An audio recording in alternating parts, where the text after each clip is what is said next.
Hello दोस्तों, मेरा नाम है हम्माद और आप देख रहे हैं रिस्की रूट। और यहाँ पर जो एक्टिविस्ट आए हुए हैं उनकी बातें सुनते हैं। उन्होंने क्या इनसे इंसाफ की मांग कैसे कर सकते हैं आप? तो यही तो शर्म की बात है, देश के प्रधानमंत्री का इतना बड़ा पद होकर आज केरल स्टोरी पर बात करने का काम करते हैं। इतनी छोटी बात कर रहे हैं कि एक मूवी का सहारा लेना पड़ रहा है उनको। ये बताइए, कर्नाटक के अंदर से एक मूवी का नाम लेकर मुसलमानों को बदनाम करने का काम कर रहे हैं। ये देश की बेटियों के लिए एक अल्फाज नहीं निकलता है। बात करते हैं सबका साथ सबका विकास और बेटी बचाओ बेटी पढ़ाओ की बात करने वाले लोग आज देश की बेटियां यहाँ बैठी हैं, उनको नजर नहीं आ रहा। देश में आग लगा कर रख दी इन सरकारों ने। तो क्या लग रहा है कि क्यों कौन बचा रहा है ब्रिजभूषण सर?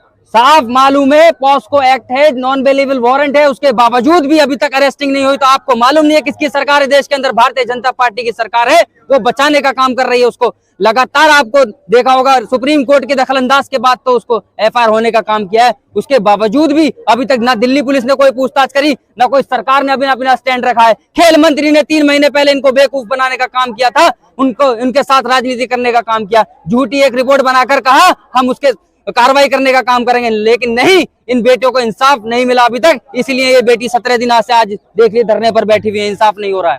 स्मृति ईरानी कुछ बोल नहीं रही है। अरे स्मृति ईरानी तो नहीं बोलेंगी, क्योंकि जब उनको अपना मुद्दा उठाना है, जब आपने देखा होगा वो सिलेंडर उठा के जब 10 रुपए 5 मिनट बढ़ जाते थे कांग्रेस की सरकार में, तो रोडों पर नजर आ रही थी। आज इनको ये महिला नजर नहीं आ रही है। आज उनको शर्म आनी चाहिए, अपने मंत्री पद पर फेंक देना चाहिए ऐसी को जो महिलाएं लोकसभा के अंदर बैठी है। क्यों नहीं आ रही है? क्यों उनका सम्मान नहीं कर रही हैं? जब वो मेडल लाती है उनके साथ तो फोटो खिंचाती हैं और ट्वीट कर देती हैं कि हमारी देश का सम्मान बढ़ा। अरे जो देश का सम्मान बढ़ाने वाली महिलाएं, जो पहलवान है, आज वो यहाँ पर बैठी है, उनके इंसाफ के लिए आवाज उठाने नहीं आ रही। तो ये शर्म की बात है, बिल्कुल शर्म की बात है इसमें। कहा तो ये भी जा रहा है कि ये जाटों का आंदोलन है, आप क्या करना है? अरे भारतीय जनता पार्टी जाटों में बांटने का काम करती है, हिंदू मुसलमान में बांटने का काम करती है, मंदिर मस्जिद में बांटने का काम करती है, और ये लगातार यही नफरत की राजनीति करके देश में आग लगाने का काम किया है। आज इन लोगों ने जो बात हकीकत होनी चाहिए, किसानों की बात होनी चाहिए थी, महिला पहलवानों की बात होनी चाहिए थी, लेकिन नहीं। आज क्या बात हो रही है? 80-20 के लगातार बात कर रहे हैं, नफरत फैलाने की बात कर रहे हैं, बजरंग बली की बात। अरे जो वाकई में बजरंग बली के भक्त हैं उनकी बात क्यों नहीं करते? अब वहां पर इलेक्शन में कह रहे हैं बटन दबाइए बजरंग बली करके। अरे ये तो देश के प्रधानमंत्री के लफ्ज हैं, आप देख लीजिए। ये कभी भी राजनीति देश में बीजेपी कर रही है, राजनीति तो उनका काम है, हमारा काम नहीं है। हम लोग सामाजिक लोग हैं, एडवोकेट लोग हैं, हम इंसाफ की लड़ाई हमेशा हमने लड़ी है। जहाँ इंसाफी हुई है वहां हम लोग खड़े हुए हैं। धरने को हाईजैक कर लिया, क्या कहेंगे? आंदोलन जीवी कोई नहीं है, ये आंदोलन जीवी नहीं है, ये वो लोग हैं जो हक की आवाज के लिए बैठे हैं, जो इंसाफ की मांग के लिए बैठे हैं। उनको आंदोलन जीवी कहेंगे, उनको आंदोलन जीवी कहेंगे। लगातार यही काम करते हैं, जो इंसाफ की आवाज उठा ले, जो हक की आवाज उठा ले, उनको आंदोलन कहते हैं, उनको देशद्रोही कहते हैं। और शाहीन बाग के आंदोलन से जो लोग महिला निकली थी उनको भी देशद्रोह कह दिया। अरे यही काम है इस सरकार का, बांटने का, कि अगर वहां किसी ने जामिया में आवाज उठाती तो उनके साथ भी किस तरीके से दिल्ली पुलिस ने लाठी बजाने का काम किया था। इंसाफ के लिए लड़ाई लड़ने की बात करी थी, इंसाफ अनकॉन्स्टिट्यूशनल था CNRC का प्रोटेस्ट जो था। लट बजाएंगे आप लोगों के ऊपर, तो वही तो ऐसे ही तो लोग भेजते हैं जो प्रोटेस्ट को खराब करने के लिए यहाँ पर लट बजाने की बात कर रहे हैं। अरे देश संविधान से चलता है, लेकिन संविधान का गला घूटने का काम आज भारतीय जनता पार्टी कर रही है। रूल ऑफ लॉ की हत्या कर दी है, कॉन्स्टिट्यूशन पे विश्वास नहीं है इन लोगों को।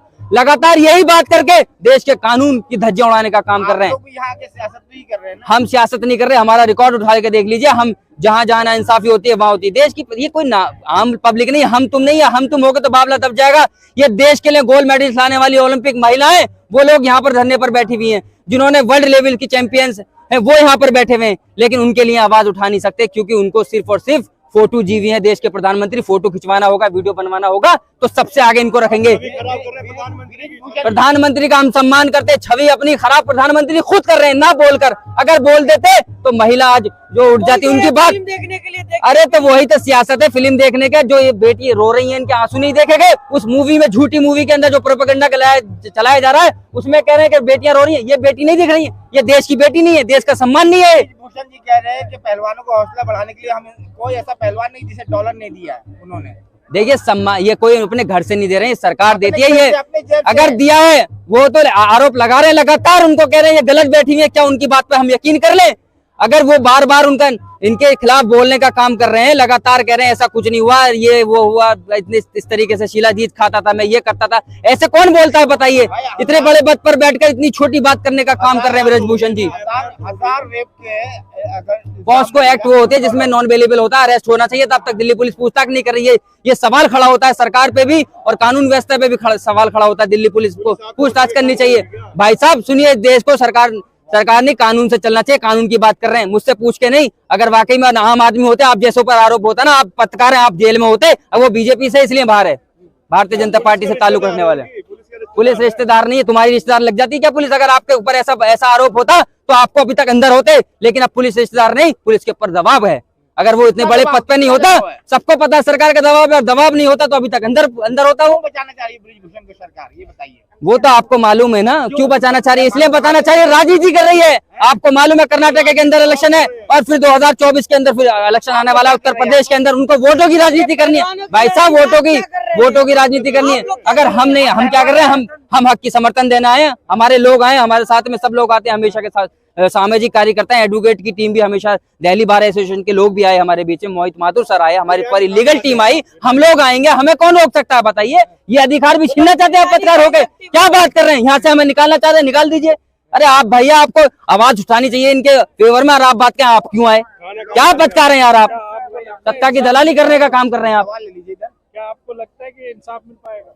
देखिए, इंसाफ, हम लोग हमेशा इंसाफ की मांग करते हैं। अगर ये सरकार इस तरीके का व्यवहार करती रही तो हमें नहीं लगता इंसाफ करने। फिर हम लोग, हमारे किसान भाई आए थे, चाहे वो प्रियंका गांधी हो, केजरीवाल हो, कोई सी भी पार्टी से ताल्लुक रखने, अगर वो आए थे समर्थन करने आए थे, अगर इसको सियासत कहते तो मान लीजिए हाँ सियासत करने आए थे। इन बेटियों के साथ खड़े हैं, इन बेटियों के साथ खड़े होने वालों को सियासत कहेंगे तो हाँ हम सियासत कर रहे हैं। बोलिए, हम सियासत करने का काम करें, खुलेआम बोल रहे हैं हम सियासत कर रहे हैं, क्या गलत है? अगर हम इन बेटियों के समर्थन में आ गए तो हम सियासत की बात, हाँ सियासत कर रहे हैं। शाहीन बाग वाले सारे यहाँ पहुँच गए। शाहीन बाग वाले क्या इंसान नहीं है, जानवर है क्या? अगर यहाँ शाहीन बाग में जो आंदोलन कर रहे थे यहाँ करने आगे तो क्या गलत कर दिया बताइए? आप मुझे इस पर जवाब दीजिए, क्या बात कर रहे हैं आप? कोई भी आ सकता है यहाँ पर, बीजेपी वाले भी आए, इनके सपोर्ट में आए ना, लेकिन नहीं आएंगे क्योंकि उनका एमपी फंसा हुआ है, उनका खाट खड़ी कर देंगे सबकी। अरे कोई आके तो दिखाए, खाट खड़ी उल्टी उनकी हो जाएगी, क्योंकि ये किसान की बेटियां इस धरती से निकलने वाले पहलवान हैं, ये कोई आम आदमी नहीं है, उल्टा पटक के मार देंगे ऐसे लोगों को, समझ लेना। ये हमारा पीसफुल प्रोटेस्ट है, चलता रहेगा, और रोक लीजिए जिसमें रोकने दम। आप जैसे पत्रकारों में दलाली करना बंद कर दिया, इंसाफ की बात करिए। अगर आपके अंदर हिम्मत है तो इंसाफ की बात करने का, आपको हम दलाली नहीं करते, आप जैसे लोग कर रहे हैं, क्योंकि आपको एक वो नहीं है कि इंसाफ की मांग करने के लिए हम अगर हमारे आगे तो हमें भगाने की बात कर रहे हैं। आपके यहाँ से जाइए, हमारा अधिकार है, हम भारत का कॉन्स्टिट्यूशन हमको इजाजत देता है कि हम यहाँ पर आए, आंदोलन करें। आंदोलन अगर बेटियां कर रही हैं तो भारत के संविधान में इजाजत नहीं है। आपको आर्टिकल 19 का नहीं पता क्या? हम यह भारत के संविधान के इजाजत से, हम यह फंडामेंटल राइट है हमारा कि हम प्रोटेस्ट कर सकते हैं। अरे प्रोटेस्ट करने की जरूरत हमें पता क्यों पड़ गई? 3 महीने पहले सरकार के लोगों ने ठगने का काम किया, खेल मंत्री अनुराग ठाकुर ने उनको बुलाकर झूठा आश्वासन दिया, उनके साथ राजनीति खेलने का काम किया, इसलिए इनको दोबारा आना पड़ा। अगर पहले ही कार्रवाई हो जाती, अरेस्टिंग हो जाती, तो ये पहलवानों को कोई मजा नहीं आ रहा। यहाँ बैठकर रातों को लाइट काट दी जाती है, कभी इनके साथ पुलिस बर्बरता करने का काम करती है, इनको कोई पड़ी नहीं है यहाँ पर आकर राजनीति करे। तो वो तो कहेंगे ना, जब उनके, देखिए, जब इंसाफ की बात करने वाले लोग हैं, अगर ना इंसाफी होगी तो कहेंगे, क्योंकि भारतीय जनता पार्टी का बहुत बड़ा ताकतवर बाहुबली सांसद है, इसलिए वो कह रहे हैं, बार बार ये बात करने का काम कर रहे हैं। बहुत धन्यवाद आप।